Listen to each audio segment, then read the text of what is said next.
Hi எல்லாருக்கும் வணக்கம். வசந்தா ஸ்டோர்ஸ்லேருந்து இப்போ நம்ம ரொம்ப சூப்பரான ஆஃபர் பேங்கிள்ஸ்க்காகவே வளையலுக்காகவே அனௌன்ஸ் பண்ண போகிறோம். என்ன ஆஃபர்னா, இந்த பேங்கிள் உங்களுக்கு எல்லாத்துக்கும் தெரிஞ்சிருக்கும். இப்போ ரீசெண்டாக லான்ச் ஆகிருக்க ஹார்ட் டிசைன் போட்ட இந்த பேர்ல்ஸ் வச்ச பேங்கிள்ஸ்.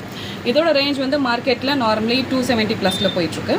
ஆனால் நம்ம கொடுக்குற ஆஃபர் என்னென்னா சூப்பரான ஆஃபர். இந்த பேங்கிள் வாங்கும்போது மிக்ஸ் அண்ட் மேட்ச்க்கு நம்மளுக்கு எய்தர் சில்வர் இல்லைனா கோல்டு தேவைப்படும் இல்லையா, சாரியை பொறுத்து. ஸோ அதோட இந்த பேங்கில் வந்து டோட்டலாகவே 1 டசன் உங்களுக்கு ஃப்ரீயாக கொடுக்குறோம். அதுவும் எக்ஸ்க்ளூசிவ்லி என்னோட கஸ்டமர்ஸ்க்காக கொடுக்குறோம். உங்கள் சாரியை பொறுத்து சில்வர் இல்லை கோல்டு எது வேணால் பர்ச்சேஸ் பண்ணிக்கலாம். இந்த பேங்கிள்னு இல்லை, நம்ம கடையில் இந்த பேங்கில் விட்டுட்டு இத்தனை வெரைட்டிஸ் பேங்கிள்ஸ் இன்னும் நிறையவே இருக்குது. ஹியூஜ் கலெக்ஷன் நிறையா இருக்குது. எந்த பேங்கிள் வாங்கினாலுமே இந்த பேங்கிள் உங்களுக்கு ஃப்ரீயாக இருக்கும், எதர் கோல்டு ஆர் சில்வர். இந்த குவாலிட்டியை நீங்களே பார்த்துக்கோங்க, கிட்ட காமிச்சிருக்கேன், பார்த்துக்கோங்க. பேரப் பண்ணுறப்ப மிக்ஸ் அண்ட் மேட்ச் பண்ணுறப்ப உங்களுக்கு ரொம்ப சூப்பராக இருக்கும். ஸோ வேணுங்கிறவங்க வாட்ஸ்அப் பண்ணி வாங்கிக்கோங்க. ஹியூஜ் ஸ்டாக்ஸ் இருக்குது. இதுன்னு இல்லை, பின்னாடியும் இன்னும் நிறையா நம்ம கிட்ட ஸ்டாக்ஸ் இருக்குது. வேணுங்கிறவங்க வாட்ஸ்அப் பண்ணி வாங்கிக்கோங்க. இந்த ஃப்ரீ ஆஃபரை யூஸ் பண்ணிக்கோங்க. தேங்க்யூ.